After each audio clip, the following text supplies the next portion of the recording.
On Wednesday, November 16, 2016, the law students in the John Marshall Law School Restorative Justice class participated in a circle as a final class activity.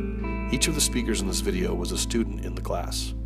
The law students had completed an externship program where they had worked with elementary students in the Chicago Public Schools who were truant or had disciplinary or other problems in the school that could lead to antisocial or even illegal activities in the future. The law students used restorative chats and especially peace circles in helping the elementary students to resolve conflicts and improve their school performance. In the circle on December 16th, the law students addressed two questions, the first of which is, how has your personal experience and story affected the children in this underserved community? I don't think that I came to the school and I changed somebody's life immediately.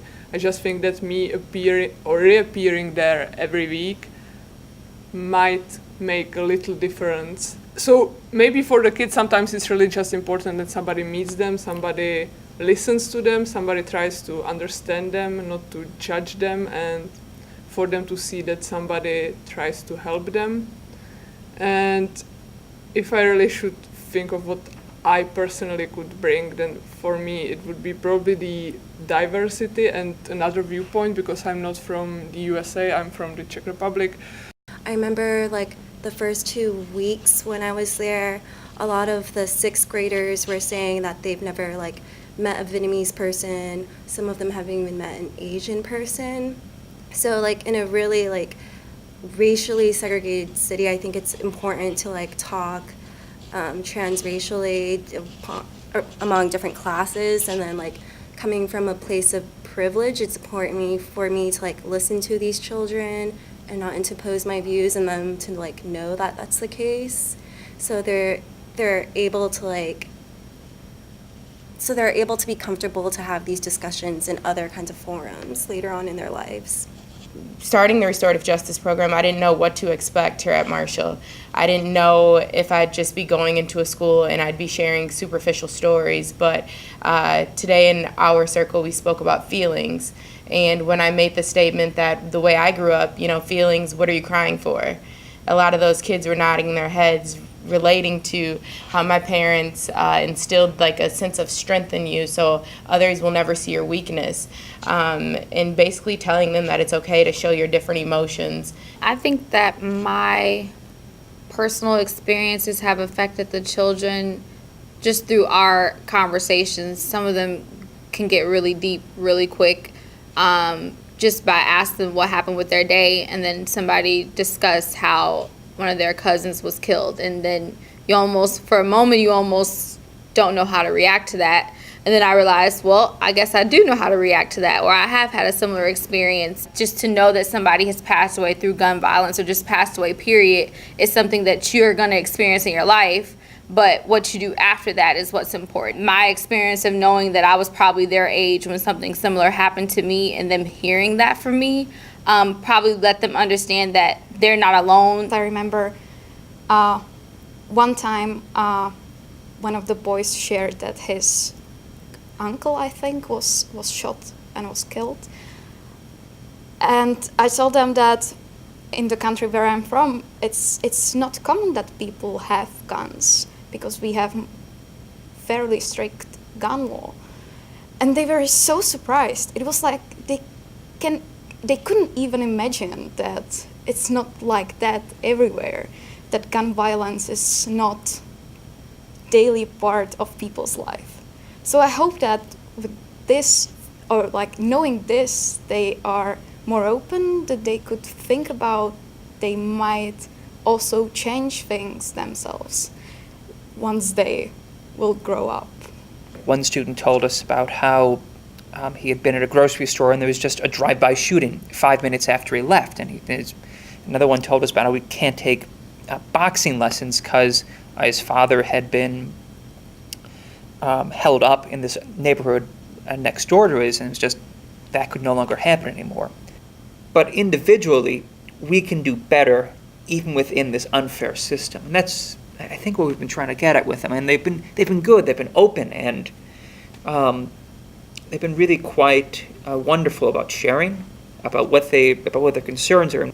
I think me being there Although I can't exactly relate to a lot of the things that they've gone through, I allow them to explain these things to me without judgment. I make sure that they know that I'm not there to judge them or to get them in trouble. I'm there to listen to them. The experiences that they've had have given them such wisdom that at that age I did not have.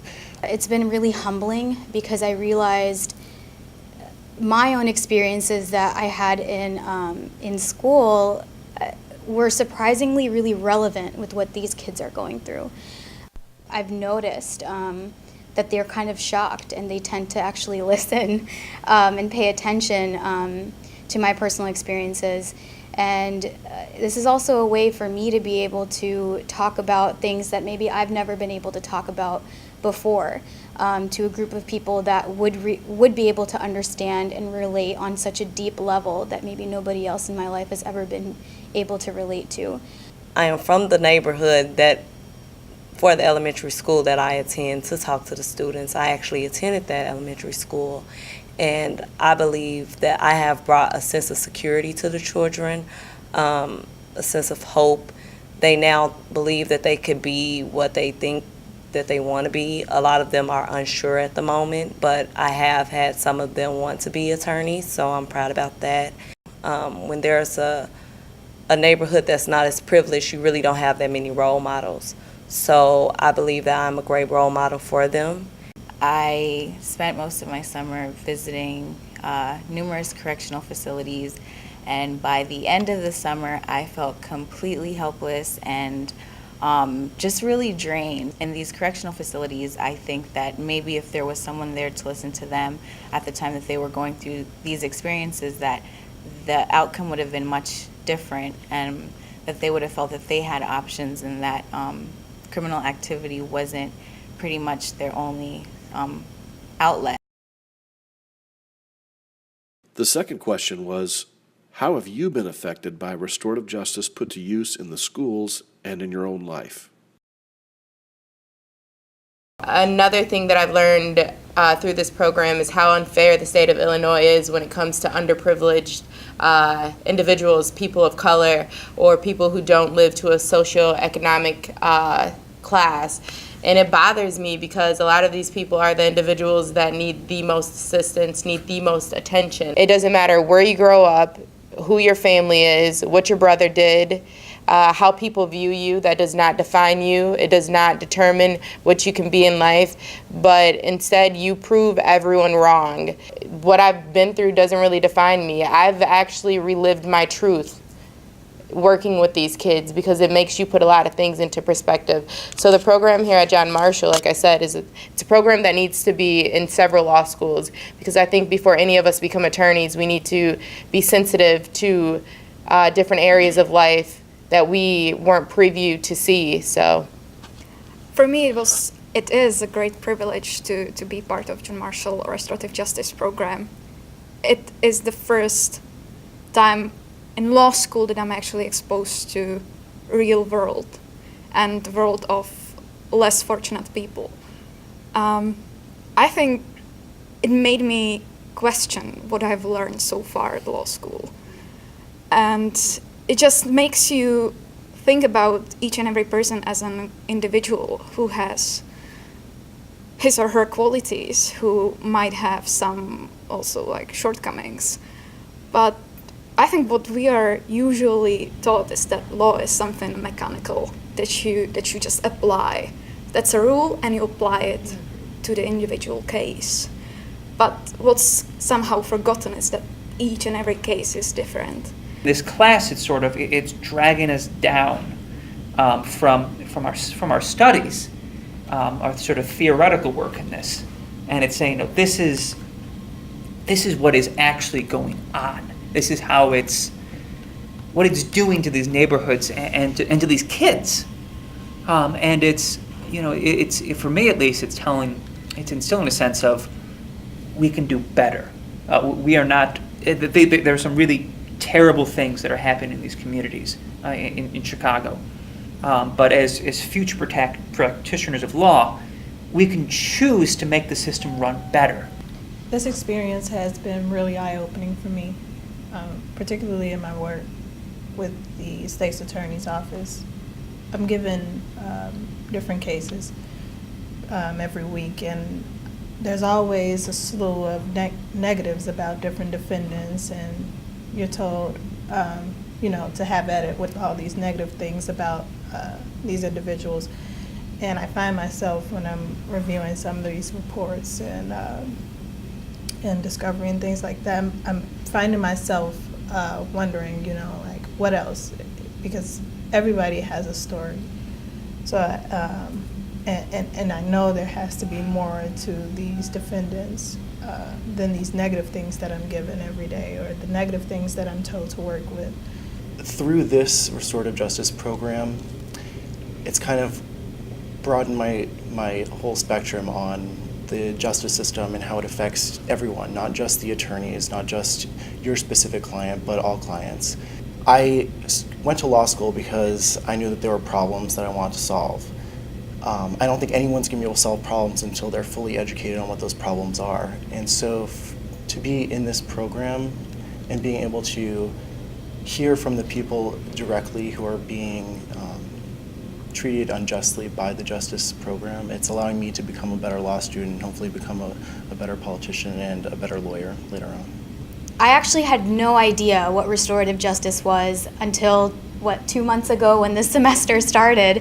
However, I had the idea in my mind. I mean, I'm an activist. I came from a civil and human rights background, and I always thought that there has to be these alternative methods of bringing some sort of peace and unity in our communities. And I know that seems like something so like a fantasy sort of mentality that, peace and harmony and healing and justice, but this is actually something that is very doable. And I think the restorative justice project and idea is an incredible springboard for us to change our entire justice system, our adversarial system that we have in place right now. And I think that obviously it's maybe not perfected yet, but it's way better than what we already have. And I think that the restorative justice idea and movement is long overdue. What I've learned most about this entire process is that even the most educated people in law school still have something to learn about what else is going on out there. So I didn't really learn that much from the kids because I was one of those children. I learned more from you guys in this class. The actual process that I've been witnessing you guys go through about feeling like you guys are encouraging them and seeing like how they're developing in the little time that you guys have known them. And that's what I've learned the most, and that's what's welcoming to me about this program. And at first, I was really taken back by the restorative justice program being in the hands of people who are in law, because I felt like this is the reason why the problem exists. So to give it to the people who made the problem was really like, I wonder how this will help. But now that I'm in this class, I do realize that this should be expanded to all the attorneys and all the judges and everyone who's into legislature, because this is very important for those who enforce the law to know who they're affecting and how it's affecting them, and that to see that these people are people. And yeah. What I have learned the most in the restorative justice program is that if we have a judicial system that instead of being aimed at applying sentencing guidelines to offenders, it can bring together the offender and the victim. We can foster rehabilitation to the offender, forgiveness to the victim, and that can be an example to the community, and hopefully it can prevent other members of the community to become part of that cycle. Throughout the course of this process and being in the restorative justice program here at the John Marshall Law School, it has really changed my outlook on the practice of law. it's shown me that there is humanity in the justice system, that there can be humanity in the justice system, because so much of what I had personally been exposed to over the last, 5 or so years has just been, it's been disheartening. You see a system that's supposed to protect you actually working against you. And being in the restorative justice program has really changed my outlook on law, and I've seen a side to it that I'm really now in love with, and I can actually be proud of. Okay, I want to be an attorney because I feel like there's a place for me to be an attorney that makes a difference and has an impact on lives, and not just, make a lot of money and pay off a lot of student loan debt, but actually make an impact and actually make the world that I want to live in the kind of place that I want to live in.